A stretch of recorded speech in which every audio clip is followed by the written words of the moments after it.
Hello and welcome to this new video. In today's video, I would like to speak to you about JavaScript, but not just writing JavaScript, because writing JavaScript is not that difficult. And I have chosen actually JavaScript instead of TypeScript because usually JavaScript is the first one we would choose for a project or, to learn whatsoever. And then TypeScript is just on top of JavaScript. So let's focus on JavaScript. Let's be simpler, minimalist instead. And let's speak about clean code, about writing good and maintainable and scalable code. So indeed, speaking about JavaScript, it's simple. Writing software, it's okay. But writing clean, elegant, and maintainable code is a little bit more complicated, let's be honest. So this is why I have written a guideline. So indeed, you can even have a look here if you wish. That's on my GitHub. I'm so sorry, I have a lot of tabs open today, as you can see, but that's okay. And this is my guideline. So if you want to check it out, it's on github/ph-7.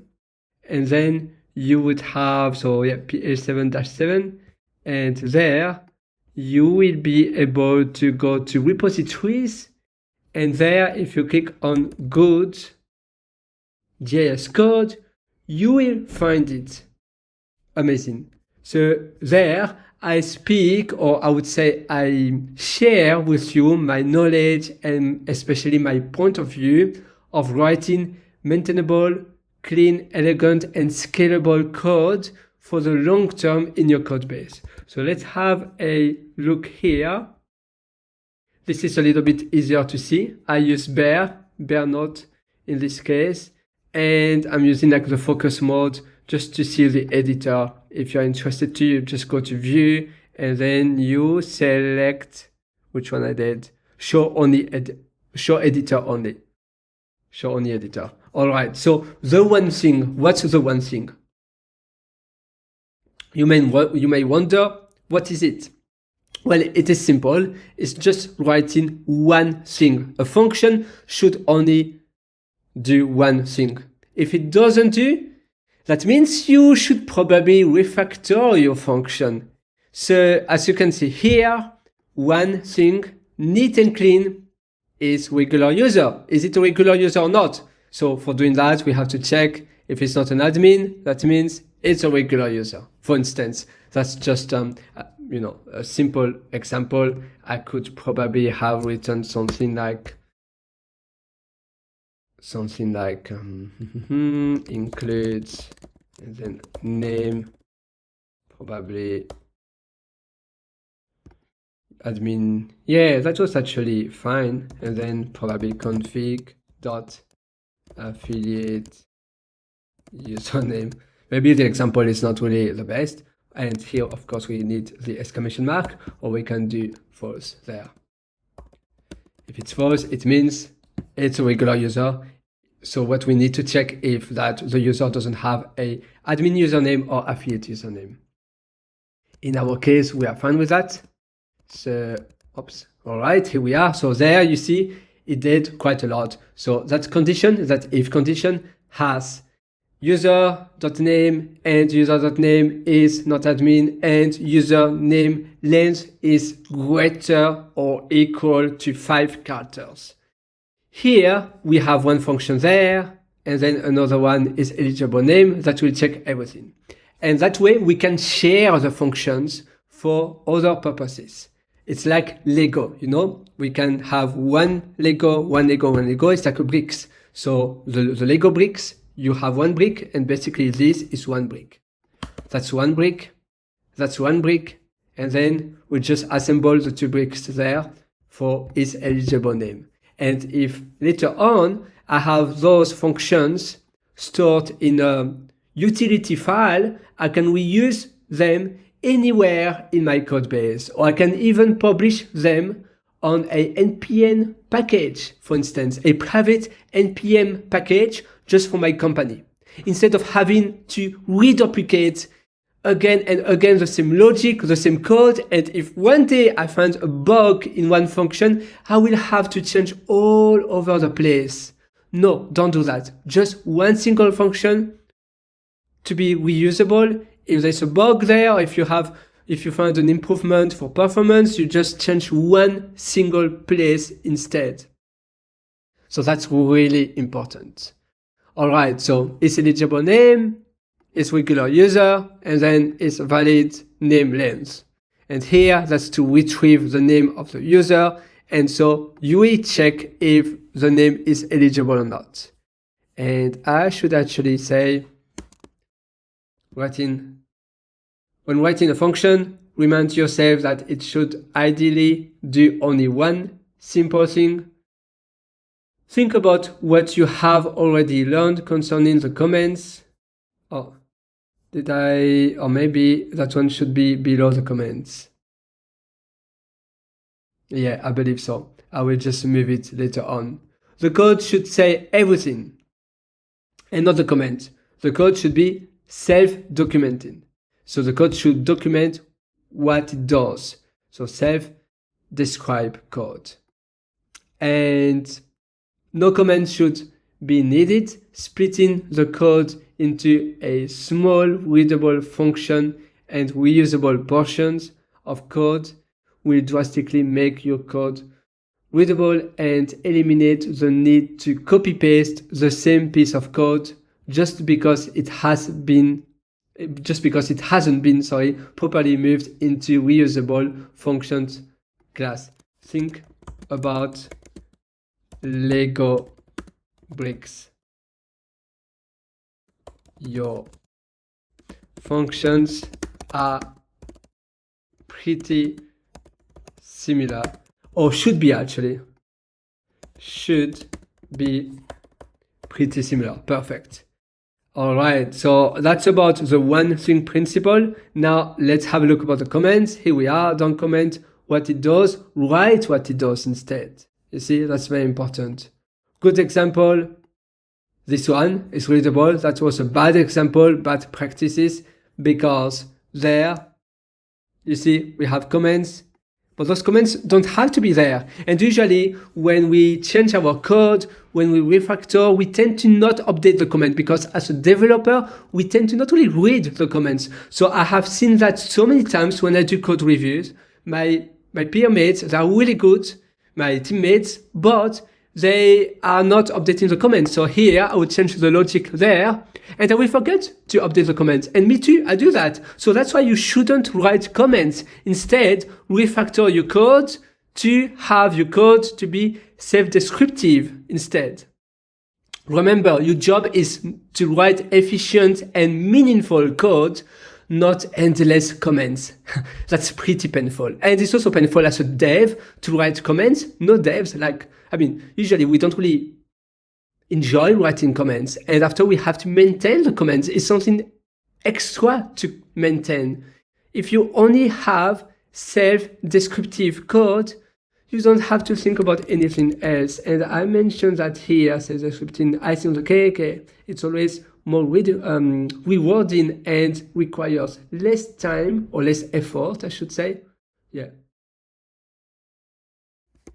To write self-descriptive code rather than commenting it. You see? So that's why it's extremely important. Don't comment on what it does, write what it does.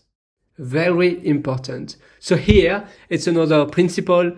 If you are writing something just in case, and you maybe have it already, maybe it was being used before and now it's not being longer used, you should remove it. Don't keep it just in case. It will be something extra to maintain. And when you search in the code base, it will also show up that unused code. So just delete it. Keep it simple. There is actually a code, keep it fucking simple. Fucking simple, it is true. I think it's like keep it. Maybe I have, let me search. I may have, no, let's have a look here. Keep it fucking simple. I don't know why I say funkin, sounds so different. Keep it fucking simple. It means that everything you do have to be so simple that anyone can read it. I mean, anyone, all devs, junior, mid, senior, lead, whatever. So that's a good principle programming. Yeah, the keys. And maybe keep it simple, stupid. Oh yeah, that's a little bit, it's the same actually. Keep it simple, stupid. Let's see if I have it. Oh, it's funny, I don't speak about it. I have learned keys like 12, 14 years ago when I was still a child. I mean, not a child, but a teenager, let's say. So very important principle. And here, again, let's go back to where we were. All right, here. So downside of keeping unused code, well, we think we will come back to remove it when it's time. Very likely we will get busy with something else and we will forget to remove it. The unused code will add more complexity for a later refactoring.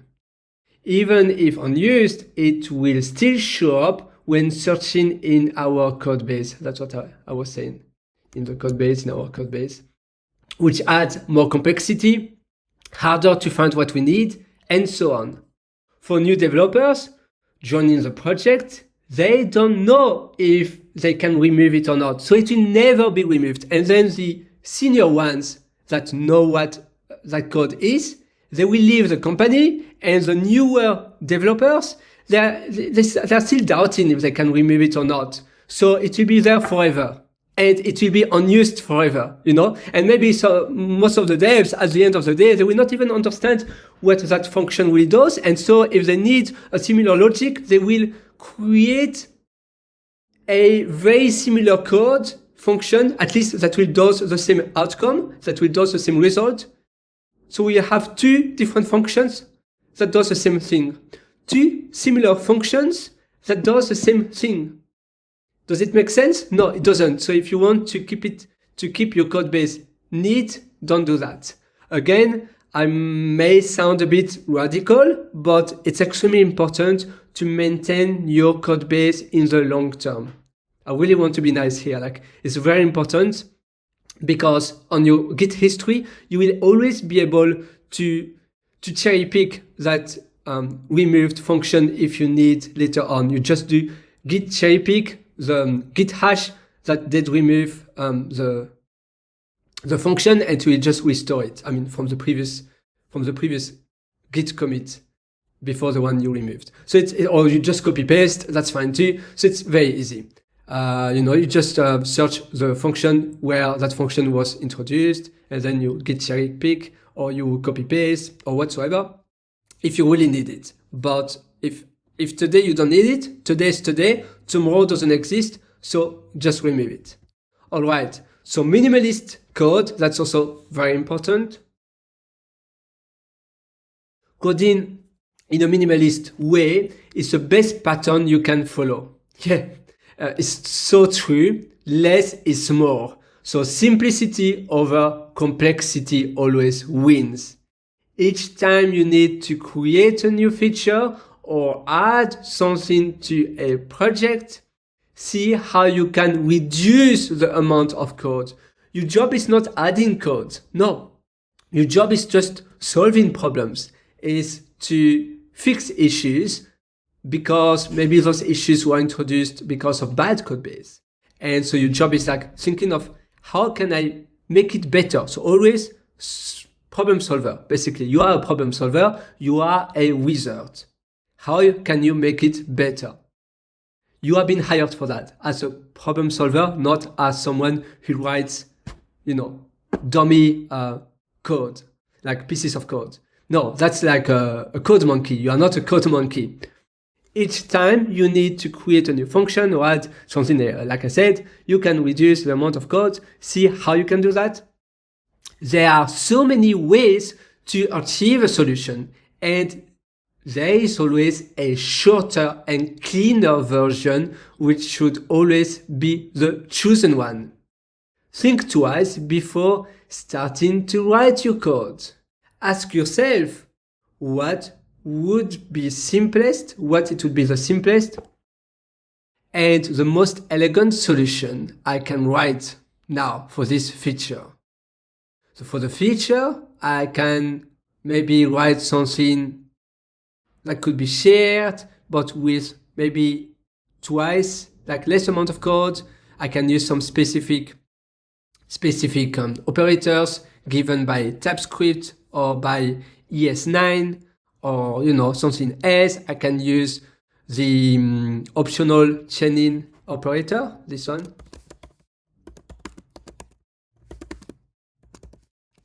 The question mark or something like this, instead of doing some check like if this one exists, blah, blah, blah. No, same if you're checking the existence of a variable. Sometimes we would see something like this. If, even worse, something like that. Name and, if the name exists, and name.length, or maybe it will be, projects, and then we need to make sure that the array exists, or the length,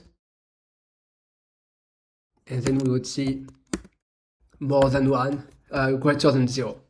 This is not needed. Like if you do this, it will be exactly the same, and then you can reduce to that with a question mark, like this. It's exactly the same. Why is this a typo? The L-E-N-D-G-T. Oh, sorry, my bad. I made a typo. So there, this one, if it's 0, it will be false anyway. So you don't need greater than 0. You see that very often, but this one will be exactly the same. Okay, the other one is more explicit.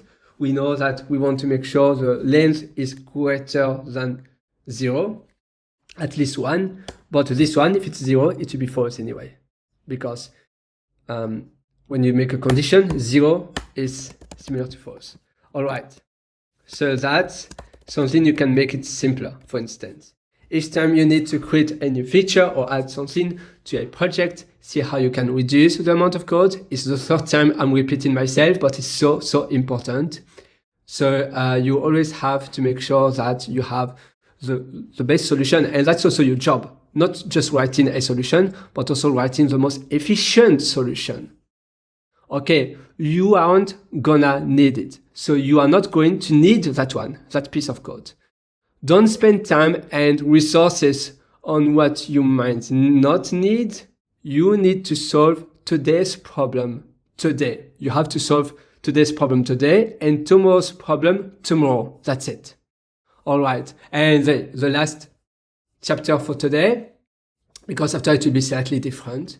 Here it's really about not duplicating code and having clean code that does one thing, following the one thing principle. And here it's reduce your code across your different projects by packing them into a small NPM libraries. That would be packing them into small NPM libraries is good, but it depends again of the size of your project. If your project is small, if you have a small team, it will very likely be more like, it will be time consuming basically. You will spend more time because of this, because of that decision, because of that pattern. So this is really good if you are working on a large team. Small team, I would say a monorepo project is the best, it's a winner, monorepo project. Don't make it complicated and don't have multiple repos, and even worse, having all of the shared things you do in NPM libraries. This one makes sense if you're working in different teams and the other teams also need what you are writing. So for companies where you have multiple teams, so for bigger companies, sharing what you do in NPM libraries is very useful. Or for you, if you are freelance and you might reuse again and again the same kind of code you have already written and you haven't seen an open source project doing exactly the same, you write your own NPM library, and then your NPM library, you reuse it for multiple clients. That makes sense too, because then you just do npm install and the library, or yarn add and your library. That will be really efficient. But if you are only working in a company where you are like 3, 4, 5, 6 devs, only one team, today's problem is today. So maybe in the future you might use this approach, but maybe not today. So that approach is really good only if you have multiple teams or if you are freelance and you want to reuse again and again. Quite often, similar libraries you have already been written, and instead of always copy paste the same file, like you would have a library file, and every time you would copy paste that file in the client's project, you will use an npm library. It will be much easier to maintain as well, because if there's a bug or you find an issue, you just reuse your client's project, you do npm update, you update the library to the latest version, and you will not have to again copy paste that local file you have used. Oh, sorry. And yeah, npm is so good. So you just do like npm install library name and then latest. That will be really nice. Or again, like yarn add, and then here you just do, oops. Okay, just do this. That will be the ideal solution. Always think about reusability, no matter how small or big is your project. Splitting your code into small reusable external packages will always speed up in the long term. For instance, there will be times where you will need a very similar functionality to be used in another project for another client's application. All right, so that's it for today. I hope this video helps, and I wish you a really happy coding. Again, don't just use this video as a passive learning video, but active learning. Just apply what you will see. It will make all of the difference. It will be a game changer for your future applications. I wish you a happy day. See you. Bye-bye.